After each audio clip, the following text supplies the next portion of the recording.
আপনি কি এমন অবস্থায় আছেন যেখানে কেউ আপনাকে বুঝতে পারেনি, অথবা আপনি আল্লাহ তাআলার কাছে কোনো একটা কিছু চাচ্ছেন, আল্লাহ তাআলা আপনাকে তা দেননি, অথবা আপনি অনেক দিন যাবৎ আল্লাহ তাআলার কাছে দোয়া করে যাচ্ছেন কিন্তু আল্লাহ তাআলা আপনার দোয়া কবুল করেনি।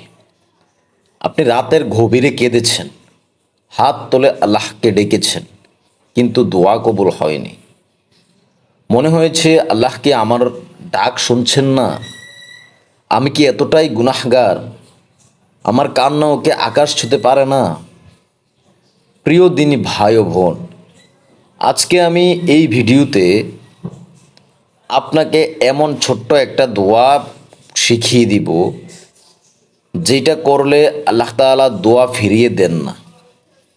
এই একটা আমল হতে পারে আপনার জীবনের তাকদীরকে বদলে দিতে পারে।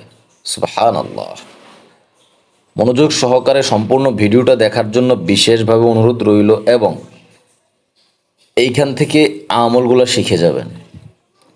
দেখেন, সূরা গাফিরের ৬০ নম্বর আয়াতে আল্লাহ তাআলা বলেন, তোমার প্রভু বলেন, আমাকে ডাকো, আমি তোমাদের ডাকে সাড়া দিব। তাহলে প্রথম কথা হচ্ছে, আপনাকে দোয়া করতে হবে বেশি বেশি। রাসূল সাল্লাল্লাহু আলাইহি সাল্লাম হাদিসে বলেন, দোয়া হলো মুমিনের অস্ত্র। কিন্তু প্রশ্ন হলো, এত দোয়া করেও কেন অনেকের দোয়া কবুল হয় না? এইটার অবশ্যই একটা কারণ থাকতে পারে, তবে তার মধ্যে এইটাও একটা হতে পারে যে দোয়ার সঙ্গে বিশেষ কোনো আমল না থাকা। আর এই বিশেষ আমলটা নিয়ে ইনশাআল্লাহ আমি আজকে কথা বলবো। নবীজি সাল্লাল্লাহু আলাইহি সাল্লাম সহিহ মুসলিমের ২৭৩২ নম্বর হাদিসে বলেন, যে ব্যক্তি তার অনুপস্থিত ভাইয়ের জন্য দোয়া করে, ফেরেশতা বলে আমিন, এবং তোমার জন্য একই কিছু হোক। অর্থাৎ আপনি যদি অন্য কারোর জন্য দোয়া করেন, ফেরেশতারাও ঠিক যেই দোয়াটা করেছেন ওই দোয়াটা আপনার জন্য করে দেন। এই আমলটা এতটাই শক্তিশালী, আমি আপনাকে একটু বুঝিয়ে বলি। কারণ আপনি যাকে দোয়া করেছেন সেও জানে না, যার কারণে এর মধ্যে থাকে ইখলাস। আল্লাহ তাআলা এই ব্যাপারে সূরা বাকারার ১৯৫ নম্বর আয়াতে বলেন, আল্লাহ তাআলা সৎকর্মশীলদের ভালোবাসেন। আপনি যখন কাউকে ক্ষমা করে তার জন্য দোয়া করেন, আপনার অন্তরের যত বিষ সব ধুয়ে যায়। আর আল্লাহ তাআলা এমন অন্তরের দোয়া কখনো ফিরিয়ে দেন না। তাহলে প্রথম কথা হচ্ছে কি, দোয়া করতে হবে। দ্বিতীয় কথা, অনুপস্থিত অথবা অন্যের জন্য বেশি বেশি দোয়া করতে হবে। একটা বাস্তব ছোট্ট একটা ঘটনা আমি আপনাকে শোনাই। একজন ভাই ছিলেন যার নাম রশিদ। জীবনে বহু কষ্ট পেয়েছেন, দোয়া করতেন কিন্তু মনে হতো কিছুই হচ্ছে না, মানে কোনো কষ্টই ওনার লাঘব হচ্ছে না। একদিন এক বুজুর্গ তাকে বললেন, তুমি এমন তিনজনের জন্য দোয়া করো যারা তোমাকে কখনো কষ্ট দিয়েছে। তো প্রথমে কঠিন লেগেছিল বিষয়টা, কিন্তু তিনি তা করলেন, তাদের জন্য দোয়া করলেন। ১ মাসের মধ্যেই তার জীবনের সব বন্ধ দরজা খুলে যেতে লাগলো। সুস্থতা, রিজিক, পারিবারিক শান্তি সব আসতে থাকলো একাধারে। তিনি বুঝলেন আল্লাহ তাআলা তার অন্তরের পরিশুদ্ধতা ও গোপন দোয়ার কদর করেছেন। আপনিও চেষ্টা করে দেখেন, এই আমলটার মাধ্যমে হয়তো আপনার দোয়াগুলো আল্লাহ তাআলা কবুল করে দিতে পারেন। আপনার কাছে একটা ছোট্ট অনুরোধ রাখবো আমি, এই ভিডিওটা যদি আপনি দেখে থাকেন, মিনিমাম ২০ থেকে ২৫ জনকে শেয়ার করে দেবেন।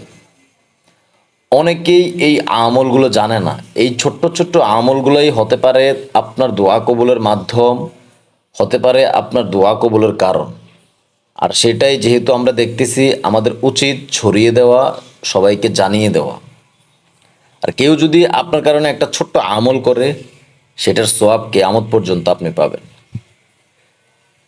দোয়া কবুলের আরেকটা অস্ত্র শিখিয়ে দিচ্ছি আমি। সেটা হচ্ছে মোনাজাতের মধ্যে অবশ্যই ইয়া জাল জালালি ওয়াল ইকরাম এইটা পরে মোনাজাত করবেন। এইটাকে ইসমে আজম বলা হয়, যেই নামে ডাকলে আল্লাহ তাআলা কোনো দোয়াই ফিরিয়ে দেন না। তারপর প্রতিদিন 3 মিনিট সময় নেবেন। কেন নেবেন? চোখ বন্ধ করে চিন্তা করবেন কার জন্য আপনি কখনো দোয়া করেননি, খুঁজে বের করবেন। হতে পারে এটা আপনার শত্রু, অথবা আপনার প্রিয়জন, অথবা এমন কেউ একজন যে আপনাকে কষ্ট দিয়েছে। তারপর আল্লাহ তাআলার কাছে হাতটা তুলে দিয়ে বলুন, হাত তুলে যদি না পারেন অন্তঃস্থল থেকে বলুন, হে আল্লাহ, তাকে মাফ করে দাও, তুমি তার কষ্ট দূর করে দাও, তাকে তুমি হেদায়াত দান করো। এই 3টা লাইন দোয়াই হতে পারে আপনার জীবনের শ্রেষ্ঠ বিনিয়োগ। একটু করে দেখেন না, একটু করে দেখেন। কল্পনা করুন আপনি রাতে নামাজ শেষে সেজদায় পড়ে কাঁদছেন আর বলছেন, হে আল্লাহ, আমার শত্রুকেও তুমি ভালো করো, তার অন্তর নরম করে দাও, আমি তাকে মাফ করলাম, তুমিও তাকে মাফ করে দাও। এই অবস্থায় ফেরেশতা আপনার মাথার উপর দাঁড়িয়ে বলছে আমিন, আর তোমার জন্য তাই হোক। এমন দোয়া কখনো আল্লাহ তাআলা ফিরিয়ে দিবেন না, কখনো ফিরিয়ে দিবেন না। সুতরাং গোপনে অন্যের জন্য দোয়া করাই দোয়া কবুলের শ্রেষ্ঠ একটা মাধ্যম। এটা শুধু তাদের উপকারে আসবে না, বরং আপনার জীবনের অন্ধকারেও আলো হয়ে যাবে ইনশাআল্লাহ। দুনিয়া যখন আপনাকে বুঝবে না, আপনার দোয়া আর ফেরেশতার আমিন হবে আপনার জীবনের শ্রেষ্ঠ সঙ্গী। কারণ ফেরেশতাদের কোনো গুনাহ নেই, ওরা জিহ্বা দিয়ে, পবিত্র জিহ্বা দিয়ে আপনার জন্য দোয়া করবেন। ইনশাআল্লাহ এই দোয়া অবশ্যই পূরণ হয়ে যাবে। হয়তো আপনার তাকদীর এই এক আমলেই বদলে যেতে পারে। আল্লাহ তাআলা যেন আমাদের সবাইকে এই সুন্দর আমল করার তৌফিক দান করেন, আমিন। 5 ওয়াক্ত নামাজ জামাতে পড়ার চেষ্টা করেন। প্রতিদিন কিছুটা সময় কোরআন তেলাওয়াত পাঠ করবেন।